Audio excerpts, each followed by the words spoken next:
Hi guys, तो रश्मि Pranav official में मैं आपका स्वागत करती हूँ। और अब तो मैं मायके से घर पे आ गई हूँ।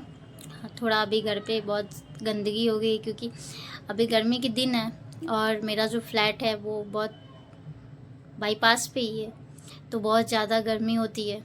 तो इस वजह से हाईवे है यहाँ पे, तो इस वजह से थोड़े घर भी गंदे हो गए हैं बहुत ज़्यादा। और अभी धूल वाले समय भी चल रहे हैं, वो थोड़ा मौसम वैसा है, तो इसलिए घर की सफाई में हम लोग लगे हुए थे।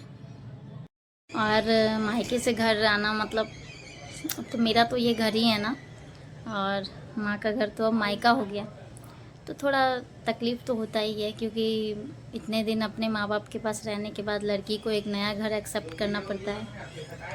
तो बस मम्मी पापा से दूर होना थोड़ा तकलीफ़ देता है, थोड़ा इमोशनल मोमेंट होता है, पर क्या ही बोले। अब यही मेरा घर है और इसी को अपनाना है, तो बस यही कर रही हूँ। बहुत टाइम शादी की हुई नहीं है, तो थोड़ा एडजस्ट होने में टाइम लगता है। और बस, तो माँ बाप का जगह तो ज़िंदगी में कोई नहीं ले सकता है, लेकिन ऐसा भी नहीं है। मतलब मेरे सास ससुर मेरे लिए माँ बाप भी हैं और मुझे वो लोग बेटी की तरह करते भी हैं। एक हाथ से कभी ताली नहीं बजता है, तो अगर मैं वैसी नहीं रहती तो मुझे भी वैसा प्यार नहीं मिलता। तो मैं अपने सास ससुर को भी अपने माँ बाप समझती हूँ। जैसा मैंने पहले भी कहा है कि मम्मी मुझे अगर नहीं डांटती थी तो मुझे लगता था अरे मम्मी आज तुम हमको बोली नहीं, आज तुम बीमार हो क्या। तो वैसी ही बात है। तो जब मम्मी कुछ बोलती है, बर्दाश्त करते हैं, तो सासू माँ भी तो है। और मुझे ऐसा लगता है कि लड़की ही सिर्फ घर नहीं छोड़ती है, लड़के भी अपना घर छोड़ते हैं। कौन सा मिस्टर कुमार अपने घर पे रह रहे, वो भी तो यहाँ रह रहे हैं मेरे साथ। मैं अगर घर छोड़ी हूँ तो वो भी घर छोड़े हैं, जिस भी वजह से छोड़े हों, पर लड़के भी अपना घर छोड़ते हैं।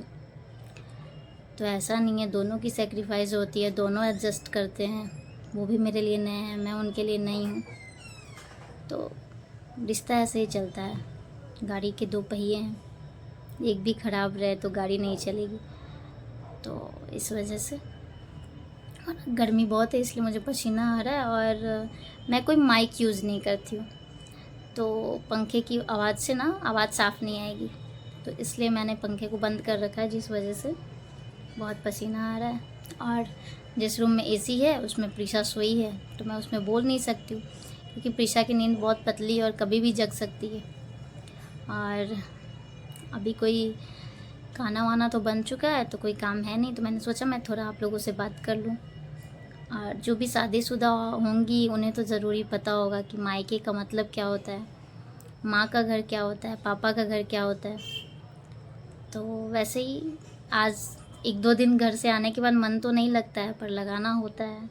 उसमें प्रीशा भी है, किसी के लिए नहीं पर प्रीशा के लिए तो ज़रूरी नॉर्मल रहो, क्योंकि मैं खुश रहूँगी तो ये प्रीशा को भी खुश रखूँगी। मिस्टर कुमार तो समझते हैं कि हाँ चलो नई नई शादी है, तो थोड़ा माँ बाप से दूर होने पे लगता है, पर प्रीशा तो अभी बच्ची है, उसको क्या ही समझ। तो उसके लिए खुद को अच्छा रखना है, खुद को खुश रखना है, ताकि मेरी बेटी भी खुश रहे। और वो सबसे ज़्यादा मेरे से अटैच्ड भी है, तो उसको कोई भी रहे, लेकिन अगर मैं नहीं दिखूँ तो बस। अभी उसकी आवाज़ मुझे आ गई, मैं थोड़ी देर दूर हुई तो अब आप लोग ज़रूर एक बार सोचिएगा। और इसलिए मैं बोलती हूँ कि माँ बाप जब तक है ना, उनको हमेशा रिस्पेक्ट दो, इज़्ज़त दो। हाँ, जब कोई गलती हो तो उसको एक्सेप्ट करो और दोबारा वैसी कोई गलती नहीं करो। दुनिया में कोई भी परफेक्ट नहीं है, हर किसी से कोई ना कोई गलती होती है, तो परफेक्शन तो किसी में नहीं है। कुछ गलतियाँ हम लोग भी करते हैं, तो उससे हम लोग सीखते हैं। जब आप खुद माँ बाप बनते हो ना, तो आपको समझ में आता है। बहुत सारी चीज़ों के लिए अफसोस भी होता है कि अरे ऐसे मैंने किया, ऐसे मम्मी को बोला, ऐसे पापा को बोला। कल मेरे बच्चे करेंगे तो अभी मैं प्रीशा को देखती हूँ तो बहुत सारी चीज़ें लगती है कि अरे मेरी मम्मी भी तो इतना मेहनत मेरे पीछे की होगी, मेरे पापा भी किए होंगे। तो कभी माँ बाप को ना, कभी भी माँ बाप का दिल नहीं दुखाना चाहिए, कभी नहीं। क्योंकि माँ बाप का सेक्रीफाइस ना तभी समझ में आता है जब आप खुद पेरेंट्स बनते हो। और जब से मैं माँ बनी हूँ ना, मुझे बहुत चीज़ें समझ में आती है कि मेरे माँ बाप का मेरे पीछे कितना परिश्रम होगा। तो क्या ही बोलूँ, बस missing you so much mummy and पापा। और क्या ही कहूँ मायके के बारे में। बस जब आ रही थी तो बहुत बुरा भी लगा, लेकिन अब है तो ऐसे ही चलेगा, तो बस उसको एक्सेप्ट कर रही हूँ। और प्रीसा जग चुकी है, रो रही है, तो अभी उसको देखती हूँ, फिर ब्लॉग को कंटिन्यू करती हूँ। कॉलेज गई थी और कॉलेज से अभी थोड़ी देर में आई।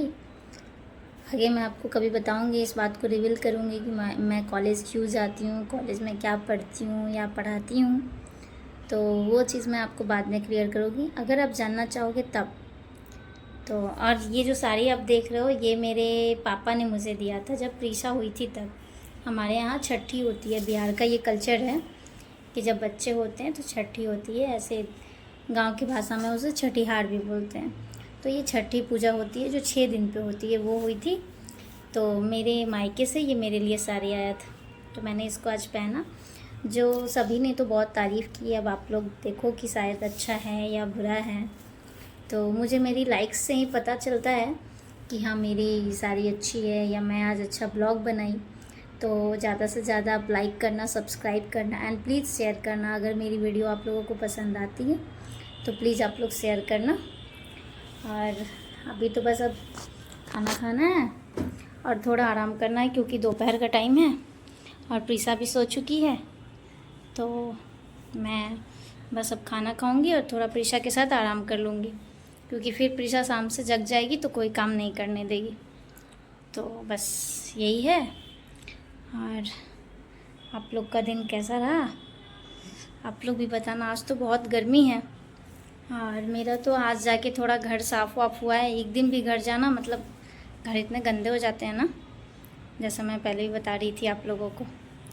तो अभी खाने में मैंने तहरी बनाया है, मैं और मेरा भाई दोनों मिलके बनाए हैं।